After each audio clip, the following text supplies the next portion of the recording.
Hey, my friends, can you believe it's Friday already? 3 o'clock Eastern, and it's time for Building Wins Live. I'm Randy, your host, and we're looking forward to a really fun show again today. I got a great friend of mine, Alain Burrese, who's going to be on today, and we're going to get into not only is he a friend, but he's an author and a whole lot of other things, and a self-defense expert, a guru, as I call him, an attorney. We're going to talk about all those things and everything applicable in the world of self-defense and anything else Alan wants to talk about. You're going to love this guy, and we're going to be right back, so don't go away.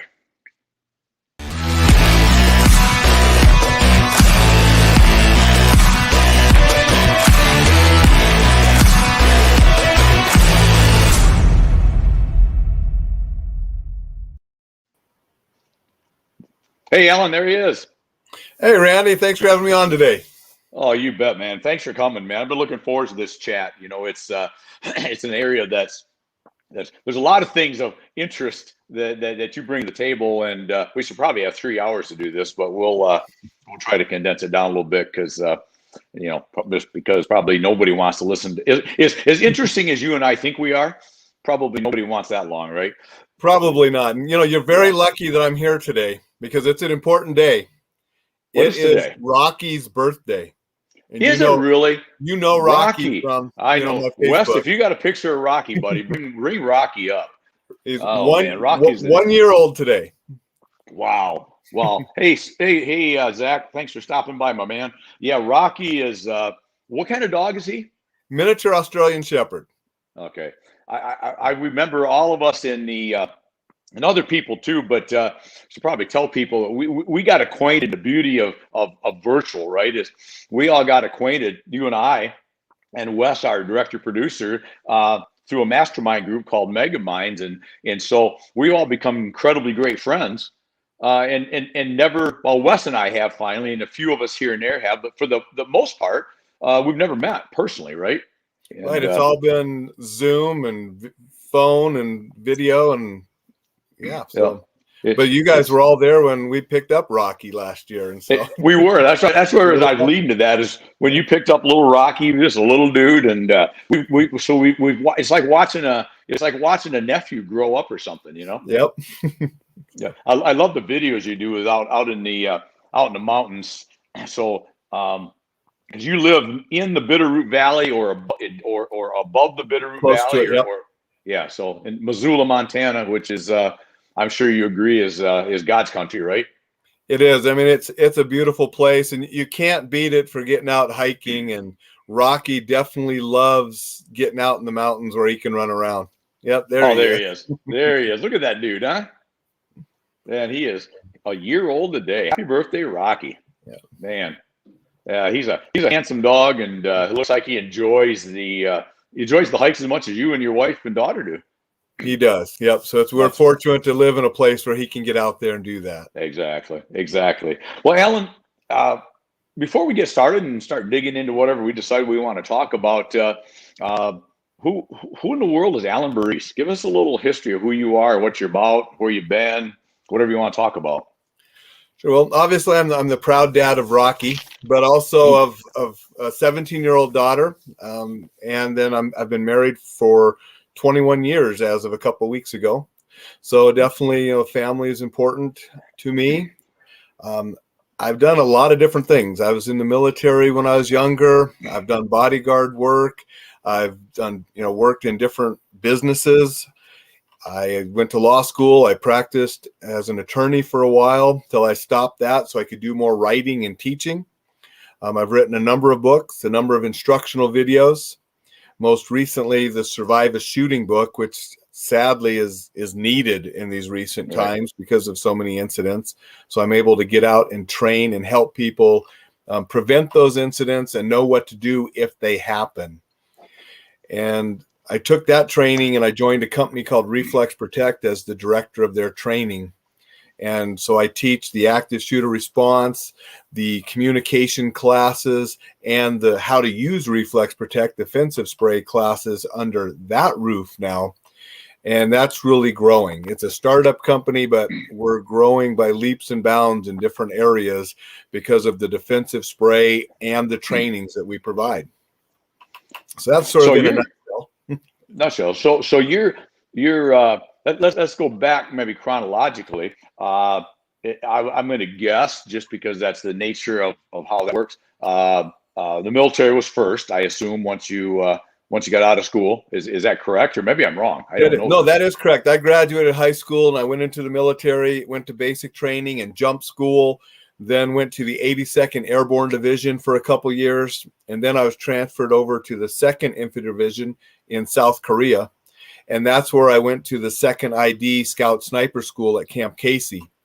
And then after I graduated that school, I went back multiple times as an assistant instructor for different school cycles before I then ended up getting out with an honorable discharge after 4 years and used the GI Bill to get my undergraduate degree, which was in business and a minor in communication. Perfect. And then at some point in time, you decided being an attorney made sense, and moved into that direction, obviously. When I graduated college, I had a stack of law schools, stuff, because after taking the LSAT, every law school sends you all this stuff. Mm-hmm. But I was getting tired of school. And then I had this application for a job in Japan teaching English. And they were all due in December, right before Christmas. Okay. And I'm looking at them, I'm like, I need a break from school. And I threw everything law school related away. I put all my eggs in the going to Japan basket, and I went and taught English. I got that position. I graduated. I went and taught English in Japan for a year.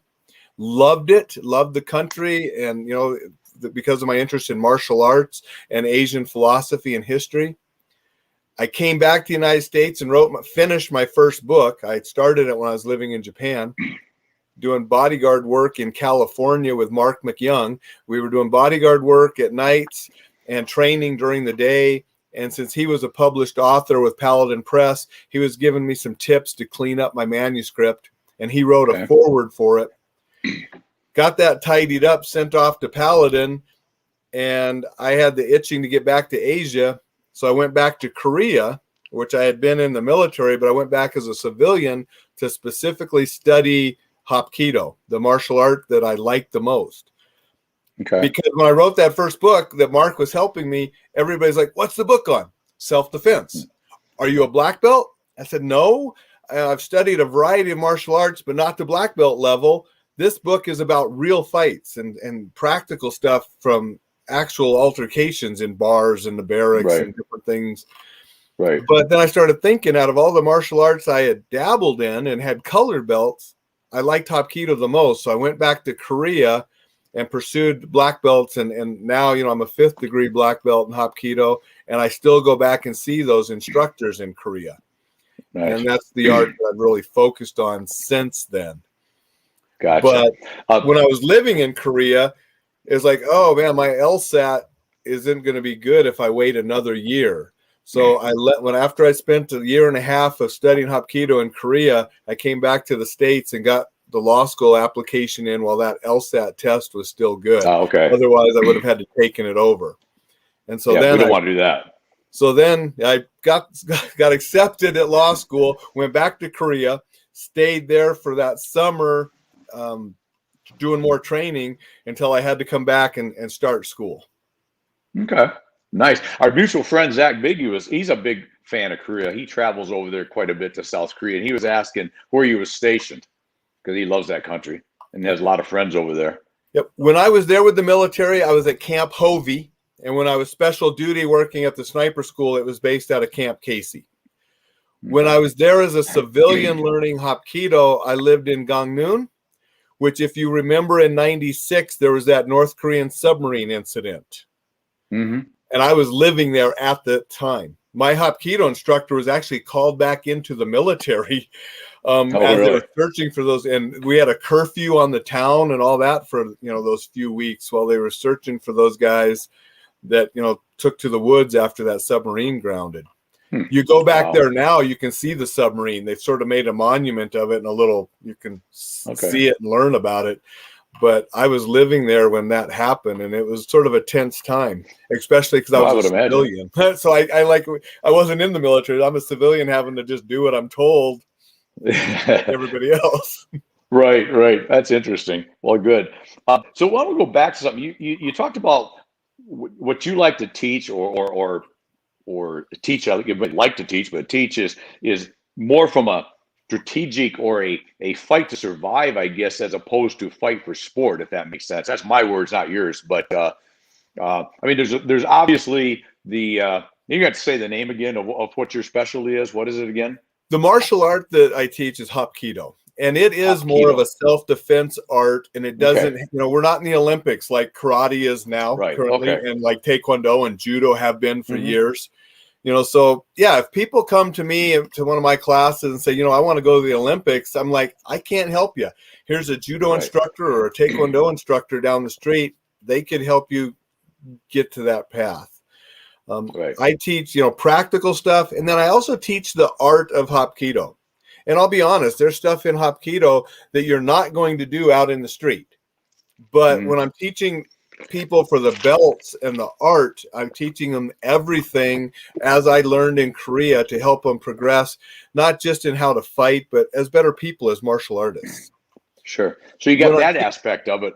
yeah, Oh, go ahead. Go ahead. when I'm teaching an active shooter response or a self-defense seminar, that's just the bare bones practical stuff that can keep people alive on the street or in a terrible situation. There's none of the art aspects in those Right. type of classes.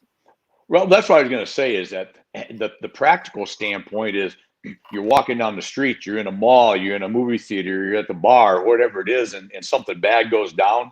There's nothing sport about this right now, right? It's literally how do I survive the next 75 seconds, maybe, right? Or whatever that takes for that to go down sometimes. And so that's really, I think, that's an important part of that versus the sport part. But it's interesting to bring the two together. I like that idea. Yep.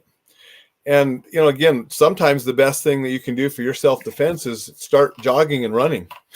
I mean, Hmm. sprinting to safety is a very valid safety principle. And you don't have to be able to beat people up and be Bruce Lee. If you can sprint and keep yourself safe and go home at night, you've won that battle. Right. So get away first is always the number If one rule, right? if you can, If possible. and by being aware, I always teach awareness. I write about it in all my books. I teach it in whatever program I'm teaching. If you can increase your awareness and avoid troublesome situations in the first place, or see danger and escape from it, that's the biggest win for somebody's personal safety. Right. Because the reality is, and I don't know what the statistics are by any means, but the reality is if you get into let's call it a skirmish, for lack of a better term, uh, there's nothing good going to come out of that. You may survive, but you're going to get hurt. I mean, Yep. things are not going down well, right? Because there's none of us that are Bruce Lee that are just going to, all the fake movie stuff, we're going to take out these 7 guys and then wash their hands and go have a beer, right? That's all BS, right? It is. And, and sadly, most people walk around, I mean, a lot, I won't say most, a lot of people walk around with their head in their apps. Mm-hmm. Not Head in paying their apps. I like attention, that. not paying attention to anything going on around. And so I tell people, pull your head out of your apps, APPS, and Yep. pay attention. There are actually places, you've probably been to cities where you can get a ticket if you're texting when you cross the street, because Sure. people were crossing the street on their dang phone and got hit by cars. Right, right. Do we really need the government controlling what our parents and grandparents should have taught us as kids? Look both ways before you cross the street. Right. Exactly. Exactly. And then, like you said, you're walking down the street in an unfamiliar area or whatever the case is. You see these 3 people that look a little hinky, whatever you see one of them leave and wander around. You're not going to see that when you stand there looking at your phone, right? Right. And time is probably the only the last safety measure you have at that point, right? Is because 10, 15 seconds longer and you may not be able to make that escape. Exactly. Most criminals, they want something easy. And if you're not paying attention, you're an easier target. If you're paying attention, you're alert to what's going on around, and you look like maybe you can handle yourself and deal with situations, criminal doesn't want to mess with that because they could get hurt or caught or whatever. They want something really easy where they can score without getting hurt or caught. And if you're not paying attention, you're a much easier mark for them.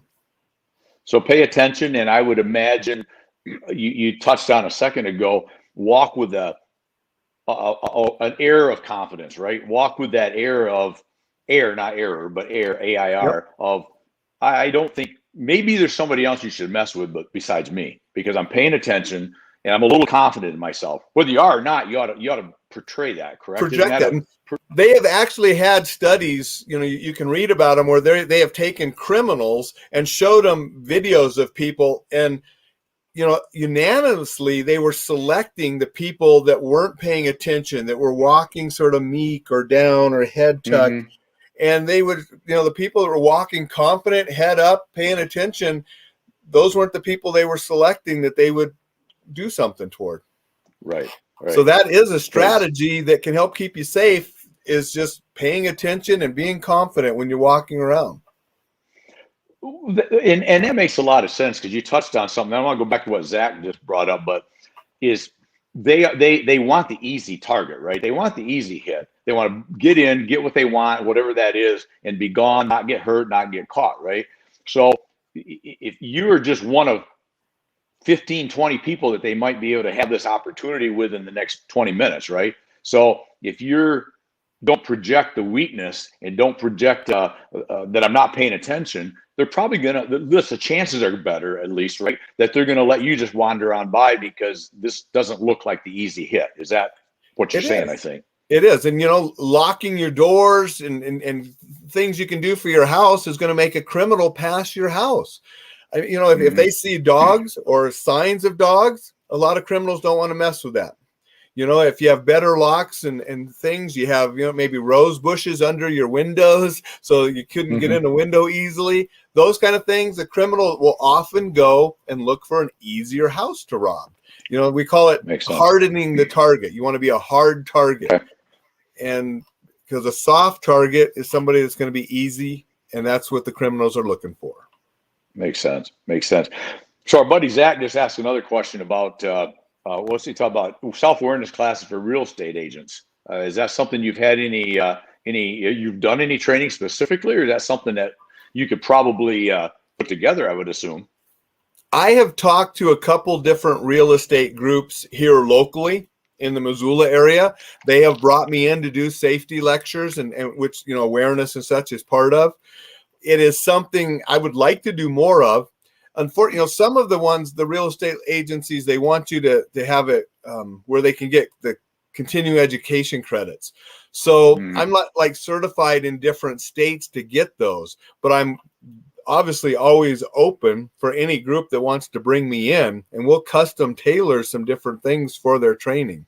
So I've only done like 2 different real estate agencies. They've brought me in groups, and it wasn't a big convention. It was their own agency and just their realtors. So I have done that a couple times. Very open to doing it more. I mean, if the groups need it and wanted to bring me in to do stuff. So basically, Zach, what Zach's saying, if he had his group that he's involved with, or a group in the Milwaukee, Wisconsin area that wanted to have this sort of thing, that's certainly something he could reach out to you, and as a group they could put a plan together with you. Exactly. So, I mean, I do active shooter stuff. I do just general safety and awareness. I do the effective communication, dealing with angry people, and people combine those. So it really just, and then I do the Reflex Protect user training. How to use the spray and such. So different groups will do different things. I had a lady come to one of my 4-hour active shooter trainings that I did for a group for the state of Montana Safety Fest. And then she called me up and said, can you do a 2-hour program, but repeat it during the day so I can cycle my employees through? Said, certainly. Okay. And so in 2 weeks, I'm going to be doing a tour of those banks in Butte, Bozeman, and Helena, Montana. And I'll be teaching a 2-hour class, but I'll be repeating that class 3 times each day for those so they can cycle their employees through. So I customize things however people need them. I've done 2 of the 4-hour classes in one day. with a half-hour lunch break. So people, half employees in the morning, half in the afternoon. So, I work with groups and different organizations to get them what they need in those areas. So, and so I'm going to do a you being an attorney. I'm going to very half-butted. I'll try not to swear. Attempt at being an attorney here and do what I know that attorneys never want to do is they like to ask questions that they know the answer to from their client, right? So I already know this answer because we chatted about it, but so I'm gonna make it sound really official here. A lot of my customer base are in smaller towns, more rural areas. The hill country of rural Ohio or in somewhere in northern Indiana or the hill country of northern Michigan, they don't really need to worry about this stuff, right? Because it's not going to happen there, correct? I mean, it's just happens in the city. Exactly, because it won't happen here, except the fact is it's happening somewhere almost all the time. Right. I mean, I think you and I talked about, the little country church in Texas. That was a tiny little town with a country church. Things like that don't happen here. The pastor who I've met, Pastor Frank, I met him. He had told somebody things like that don't happen here before that incident happened. And, he lost his daughter was one of the 26 people that was killed in that church. You mentioned. You talked earlier, we mentioned the Amish schoolhouse. Things like that don't happen there, do they? No, until they do. Until they do. Exactly. Sandy Hook. That's a community where bad things don't happen. Right. Parkland, bad things don't happen there. Almost all of these things happen at places where things don't happen. Virginia Tech. That's what's going to happen to Virginia Tech? That's a nice school, college campus. Right. But, things happen anywhere and everywhere. Yep. Columbine is just a little school. Columbine, it's outside of the big metropolitan area. Yep. So, and when we could just keep going and naming, it's right. Yep. And we never know. We've heard all the things, all the church shootings, you're out with popcorn and your wife or your date and kids having popcorn in a movie theater, and all of a sudden the world changes, right? So you can't live in fear and never do anything. But I think what you bring to the table, that I love what you bring to the table, is for the common folks that, one, be aware that it can happen in your tiny little town of 900 people, and just be aware of what's going on and be in a position to do the best you can for yourself if something happens. Eliminate it if you can, right? But what do we do if it does? And that leads me to your active shooter class, because those are probably tough scenarios. I've never been in a situation and hope I never am, but that's probably about as tough a situation there could be in from a risk standpoint, I suppose. But there are things you can do, right? And that's what you teach to at least better your odds of getting out of that safely. Is that correct? That's exactly correct. And I remember, seeing it was the shooting in Maryland a few years ago. It was a newspaper office or something, and the guy was on the news. One person was on the news saying he was hiding under the desk and he could hear the guy reloading. And I'm thinking, that's your opportunity to do something. And another person was interviewed on TV, said, well, there's absolutely nothing you can do in these situations. And I'm thinking, no, there's a lot you can do. There are things you can do before, during, and after to minimize the casualties and keep the body count down and save lives. Obviously, we can't prevent everybody from being killed if one of these people want to do something terrible. But we can definitely, like you said, increase our odds and minimize the damage. There is no way that one person could go into the Pulse nightclub in Florida and kill 49 people if those people would have gone to one of the classes that I teach. Because they would have had a different mindset. They would have had a plan and a strategy to keep people alive. And he wouldn't have killed that many people. I feel 100% confident that if all of those people would have had a plan and some knowledge, he wouldn't have killed that many. Thought just popped in my head. So, and this is me again. We didn't talk about this. And tell me if I'm wrong, but it sounds like it's easy. And again, you probably would never. I don't want to be one of these people that says this, having never been in that position, because you don't know until you're in that position, right?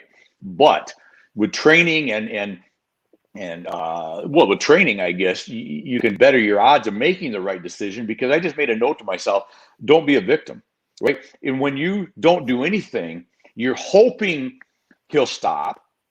You're hoping somebody else will do something, or you're hoping when he walks in and you go, "Hey, I've got 3 kids at home. Please don't shoot me."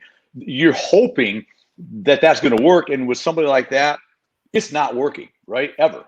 I'm going to guess at that point, it's never working. I agree. So don't be a victim. You have to do something. And there was the Clint Eastwood movie a few years back, and he had the actual 3 guys that stopped that thing in Paris on the train, that stopped that shooting. Mm-hmm. Early on in that movie, the one guy was in military, and he's in a classroom, and they started announcing there was an active shooter and the teacher, the instructor, told everybody to get under the desks, and everybody did except that guy. He grabbed his pen and he went over by the door, and which was actually the best thing he could do, because if that guy were to breach the door, the best place in how we teach is to take him out right at the door. If you're across the room under the desk, you're just sitting duck. If he comes in the door, that's where you ambush him. So he had a pen or a pencil, and he was ready to, and I forget the exact line. I put it in the book, and I put it in some other videos, but when it was all over, they said, "What were you doing?" He's like, "Well, I didn't want to die under a desk." He was going to go down fighting. And that was the exact perfect right thing to do. And later in that guy's life, he actually had a situation where there was the real gunman, and him and his 2 friends and plus another guy on that train stopped him. And they stopped that guy from killing a lot of people by acting and doing something. Right. Yeah, because I think, and I know where you are, and I'm a huge supporter of law enforcement. I have a nephew that's in law enforcement in the Chicago suburbs. I mean, I'm a big believer, big fan, big supporter, but they're not going to get there in time to do anything other than investigate or maybe stop the shooter after 27 people are already dead, right? I mean, because they're just not there. It's not their fault. It's just so, and I'm guessing that, I don't know what the average time frame of these scenarios happen from start to finish, but unless the police are like literally sitting in the parking lot when it goes down, by the time they get there, there's a lot of damage done, right? So if you're not prepared to protect yourself, and basically, like I wrote, don't be a victim, you likely may be a victim, or some of your friends or buddies will be, right? Exactly. We often say when seconds count, the police are minutes away. And that's just the nature of, it's nothing against the brave men and women serving the communities. It's the nature of the job. They don't come until something has started and they're called. There was the one shooting, I forget, was it Illinois or India, somewhere a couple of years ago? It was it only lasted like 9 seconds, but a number of people were killed because the police were right there and were able to stop that killer, but that killer still killed some people first. And that was like the most fantastic police response. You couldn't get any better, but still some civilians died. And most of the time it's going to take police longer to get there. And that's why you have to be your own first responder. Right. Well, and especially it goes back to my earlier conversation or topic about a lot of my viewers, my audience are a little more in the rural areas. That's even more so in the rural area, right? You might have to send a deputies from 36 miles away. I mean, that's a long time. It's not like in a big city where there might be 12 cop cars 6 blocks away, right? You might be on your own for a long time. We have a lot of that in Montana, and there's a lot of rural hospitals and rural schools that have Reflex Protect for that exact reason, because they know it's going to take law enforcement. It could be a half an hour or more. And so they are their first responders, and Reflex Protect is something that they could have in the school, in the hospital to defend themselves, not just from shooters, but any kind of violence that wouldn't cross-contaminate, mess up the HVAC system, and it was a non-lethal choice. We had a school here in Montana that the school board, part of them wanted firearms for the teachers. The other part of the school board was like, no, we don't want firearms in the school with the kids. And when they learned about Reflex Protect, both sides of the school board said, okay, that's a good middle ground. We can arm them with a non-lethal tool so they have a means to defend themselves. Yeah. So it's a great segue, because let's talk about Reflex Protect. You're the director of something with them. I'm director of training with them. Yes. Director of training. So what is Reflex Protect? How's that different than just ordering a can of pepper spray? I mean, give me this is an advertisement time now. Tell me about what you do there. Yeah, Reflex Protect was created for hospitals first, because the pepper spray would go in the HVAC system. They'd have to shut down the ER if they used it there to clean it up. So it was created for indoor use. It doesn't atomize and affect, everybody in the room. It only affects the person that you spray. And then there was an antidote created that we can reverse it really quick. So that was what the hospitals needed, because they needed to be able to stop violence, then reverse the effects and go back to their day. Turned out that's what schools wanted. That's what churches wanted, what businesses wanted, and what law enforcement wants. Our law enforcement, our tactical division, is really growing, because law enforcement are saying, hey, this works better than pepper spray, and it doesn't cross-contaminate. And once we got the guy subdued, we can decon him, clean him up, stop the pain, and go on our business. And so they're liking it a lot better than pepper spray. We actually, just a couple weeks ago, police department that they wanted a testing and evaluation kit. We sent it to them. They did a video testing our product side by side with pepper spray and deconning it that we didn't even know they were going to do. And they showed us that video, and it's like, wow. I mean, that's so awesome to actually have police out there testing our product and liking it and talking good about it without us even being involved. And so it's been growing, and it's a needed product for stopping violence in today's world in a non-lethal, more humane way, because once they're stopped, we can clean them up fast too. So the results, I guess I don't know the term, but the stopping power, if you will, is equal to what a pepper spray or would be. I mean, as far as taking that person out of action. It actually is a little faster than pepper spray. That your eyes immediately close and you're burning, because the active ingredient is CS, which is also in tear gas. And so, I mean, I had my first experience with CS in the gas chamber of the Army, where we all had to go through. But this is CS that's concentrated into a gel liquid form. So instead of the gas, you're getting just a high concentration blasting in the eyes as it sort of shoots out like wasp spray in a stream. So you just get that blast in the face, and your eyes are shut and burning immediately. It's nasty stuff. And when you said no cross-contamination, obviously HVAC systems and that, but I would assume with pepper spray, if you're you're scared, things are going on, you get that in the air, you're going to get that yourself too, potentially, right? You will. Where this, if I don't spray it in my own eye with your product, it's not getting in my eye, right? I'm still able to subdue or get away or whatever it is. Where if I breathe this pepper spray myself or get in my eyes, I'm almost back on even ground with this guy that's trying to attack me, right? Exactly. I mean, I could have my arm around you and they could spray you and I'd be fine. I mean, and I guess if you're going to say, is there any downside or limitation to it?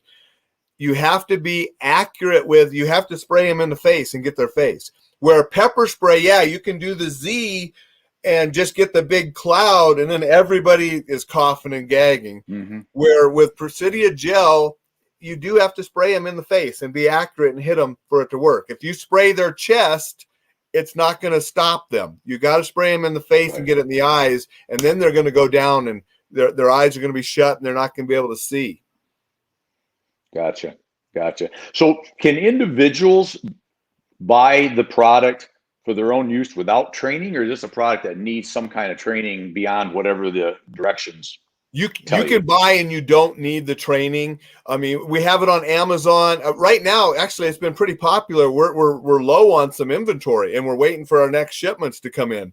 But you know, a lot of people like this little one. This is the personal one that you can carry, and then institutions like the bigger size that they can mount on the nurse's station or the wall or under a desk, and they just pull it and have it in the institution. But you don't need the training, and they're pretty self-explanatory, and we have some free how to use them on the website. What the training really helps is organizations. It makes the risk managers, insurance companies, and attorneys happy. So an organization, we do the training with what it is, when and when not to use it. That's an important part of the training. You know, it's not to be used for patient management or, you know, classroom management for kids. It's only when there's a threat of physical violence that somebody could be hurt. And then how to use it and actually go practice with it. And we have the inert trainers like this. This is a real one, but we actually have the ones that have a yellow band on them. They're filled with water just for practicing. Oh, okay. But you can see that it got in their eye, and you can. Yeah. And so when we do that training for an organization, everybody gets a certificate, and it makes the risk managers, lawyers, insurance companies, you know, really happy. I would encourage a person, if you bought one of these on Amazon or off our website, I would say buy the inert too, spend a couple bucks on that, and do some practicing with it yourself as well. I think that's always going to be better if you've practiced with it before you really need it. Exactly. So Zach just asked another question. It sounds like a great product. Do you focus on selling to airlines or cruise industry? Is there any use for that with the unruly passenger that ends up hurting 3 crew members and 2 passengers that get involved? We just heard about one of those not long ago, right? Is that a usable product for that industry? We have thought that it would be a good product for airline and cruise because it doesn't contaminate the whole cabin. Right. We're not in those industries yet just because we haven't been able to get through to the right people. You know, we're a small company. We've really been focusing on law enforcement recently, and that the tactical side is really growing because the schools and the hospital sales and everything sort of slowed down because of COVID, where law enforcement was picking up. Now we're starting to see hospitals and schools pick back up. You know, I got these banks coming up in a couple weeks. So we expect to see a lot of different places grow. And you are definitely right, Zach. Airlines and cruise are something that we have thought, you know, as a company, this would be good for them. We just haven't got into those doors yet. Right. No, makes sense. Good question, Zach. Thank you. So if my type of customer base, let's say a metal roofing distributor or manufacturer or a lumber yard, any of those types of places, this would be a great product for them to have and to have training, whether it be an active shooter, whether it be some guy that just comes in and loses his mind because lumber prices are too high, or, you know, whatever goofy reason that sets somebody off, right? It would, it doesn't matter. A receptionist sitting at a desk that, you know, feels vulnerable when anybody, you know, dealing with angry people that come in, having this under the desk or off to the side with, you know, that person could protect themselves if they had to, you know, it gives them a peace of mind, you know, and a sense of comfort, even if they never use it. And, you know, even people, you know, if you have this in your purse or your pocket and you're leaving the mall, and it's getting dark and you feel uncomfortable because you heard that somebody got beat up at the mall last week or attacked. You take this out of your purse or your pocket and you put it in your hand so it's ready. Then you walk to your car. Just the fact that you took this out and put it in your hand has made you more aware and alert, and you're less apt to be a victim because of the stuff we talked about at the beginning of the show. And this is what triggered that attitude and that preparedness and that awareness. And so this has helped you and you didn't even use it. Right. And you're walking, like you said, you're walking with that don't be a victim thing. You're walking with confidence. And that's the word I wanted, because you know you made a leaps and bounds more protection than you had before, because, you know, I now don't have to dig in my purse or dig in my pocket. Seconds count, right, in these sort of scenarios. So you're going to automatically be put off a vibe of more confidence, right? And that's the exact same with pepper turn. spray. I used to teach this before Presidia Gel and Reflex Protect was born. I used to say the same thing if you're carrying pepper spray. The fact that you took it out and you have it ready because you're in an area that you're a little nervous about and you need to pay attention to those nervous feelings, it makes you less likely a target just because of your attitude once you took it out. Right. And so I used to say the same with pepper spray. And if any of the viewers are using pepper spray, it's the same. I just think this is a little better product than pepper spray, but they're both, are going to help you be more safe and defend yourself if something happens. The part I like the most is the fact that, and I hadn't thought about this. I learned a lot today, Alan, and we've known each other. I've listened to you talk before, but one thing I just didn't realize was that you're putting yourself in that same mist with the pepper spray. And if there's more than one person, then you got two of them, but the third one you didn't really get, but now you're down and out because of it. You put yourself in a worse position, right? And possibly, I hadn't thought of that. And there are a lot of law enforcement officers that don't like pepper spray that much because of its cross-contamination and gets their car. And that's why a lot of them, when they're learning about this, are saying, yeah, we like this better.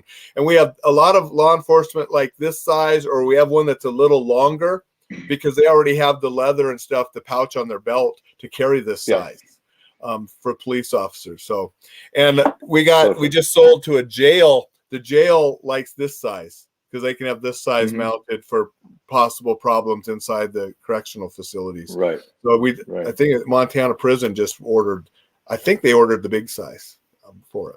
Okay, nice.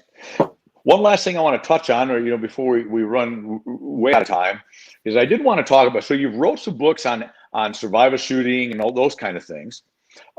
You wrote a couple, 2 or 3 books of fiction, correct?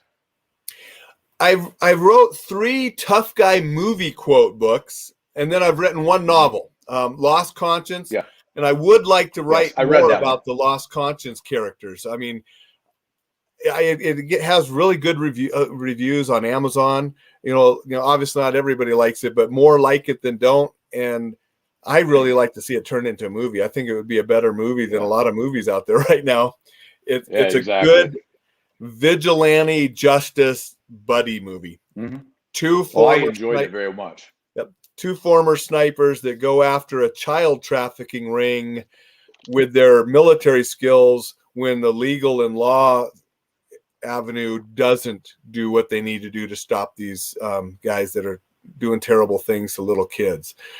So it's a good buddy novel with, and I tried to make it pretty accurate. A lot of the locations in Montana, Idaho are accurate.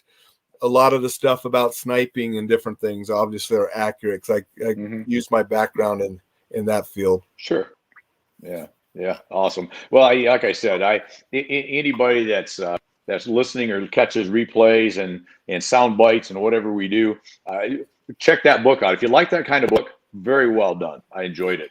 I think I read it in 2 nights, and that's only because I kept falling asleep. Not because it was boring, but I get tired. It got late. And you probably noticed, obviously Ben Baker, the main character of the novel, is my alter ego.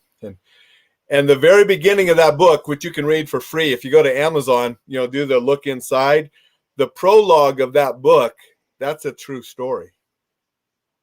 Yeah, I remember you telling us that once on a Megamind meeting, or maybe just some other show. I remember you telling about that. Yeah, that little incident in Korea, which is the prologue of the book, is a true story.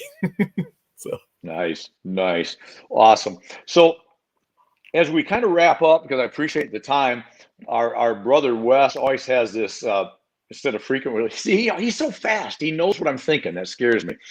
Should ask questions. So as we kind of wind this down, Alan, what did I not ask you that you wished I would have and you want to chat about? So because I want to make sure we talk about anything that's important. And I tried to touch all the bases, but 30, 45 minutes goes pretty fast, as you know, because you do a lot of shows yourself. So I guess, one good thing to end this on would be, why is this important? And the main reason is I want people to enjoy life. And you'll if you watch my YouTube videos and stuff I put out, you'll often hear me say, I want you to enjoy life safely. And that's what I'm all about. I don't want people paranoid, afraid of going and doing things. I want people to get out and enjoy as much life as they possibly can. But I want them to practice some safe habits. I want them to have a plan if something goes bad, what they can do to keep them and their loved ones safe. You know, I'm getting ready to go on a vacation to take my daughter to Hogwarts. We're going to have a wonderful time. And I guarantee you that I'll be one of the few people in that park that notices where the emergency exits are, because I just do that by habit. And if anything bad were to happen, you know, natural disaster, a person, I know where exits are to get my wife and daughter to safety, you know, because I want us to enjoy that vacation, but I also want to make sure that we're safe doing it. And that's what I'm all about. I want people to enjoy things.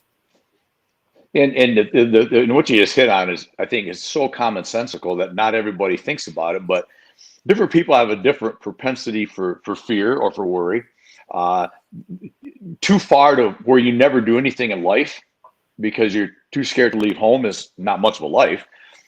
But also the flip side of that is the person that's lackadaisical to the point that, like you said, walking, looking at their phone to a dark parking lot, you know, in some place you know you shouldn't be. So you don't want to go either direction, right?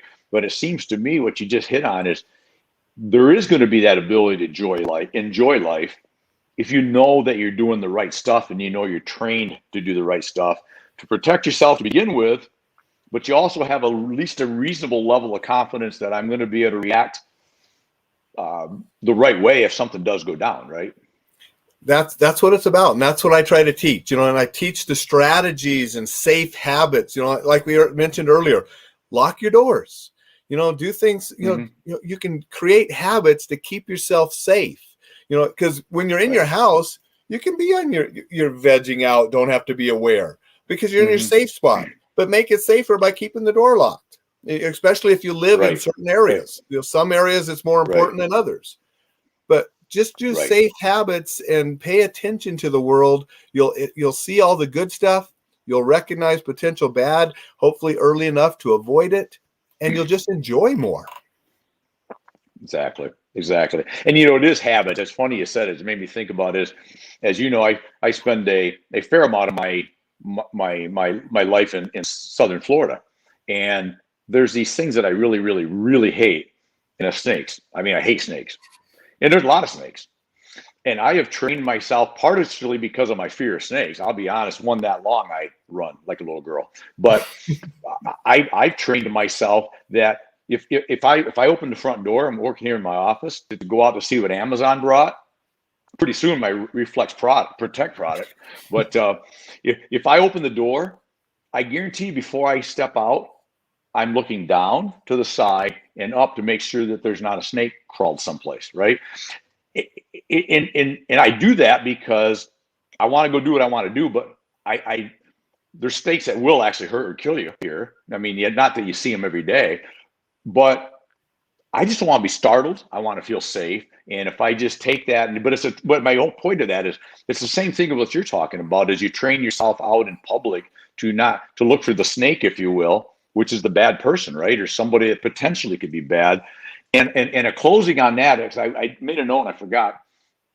I assume that you will say, but I don't want to assume that inner mind, that inner heart, that inner vibe says, I don't like something about this. You probably better listen to it. Would that be an accurate statement every time? 100%. We need to listen to our intuition, our gut feeling, whatever you want to call it. If you think something's odd or wrong, pay attention to that feeling and get yourself someplace where you're going to be safe. You listen to those feelings. Yes, makes sense. So what's the worst case? You went 8 blocks the other way for no reason, but it's better than being in something, right? So way too many victims tell the police and others afterwards, well, I had this feeling. And like I said, if you have that feeling, listen to it. Yes. And we've all had those from time to time. It's a weird thing. It can be everything up. Hey, Phil, thanks, coach.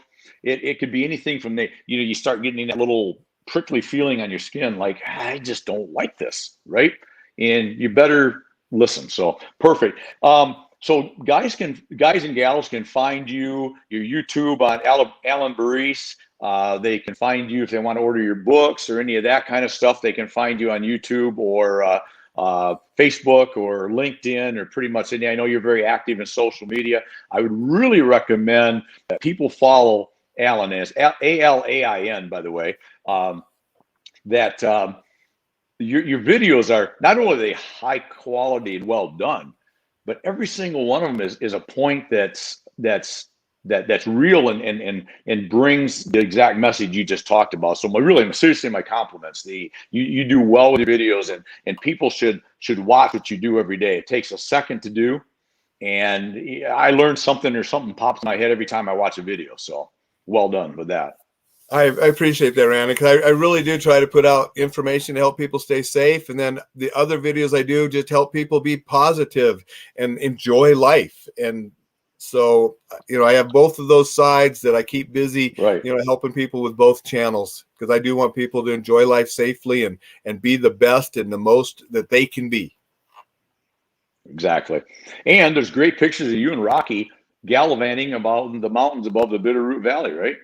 Yeah, but every once in a while he goes behind me or gets into a video as my wife and I are out there filming him on the trails. We'll see if he'll do a little cameo on some of them. So, hey, nothing wrong with that. Rocky's a star, man. He's a star in the making. So, happy B-Day, Rocky. There we go.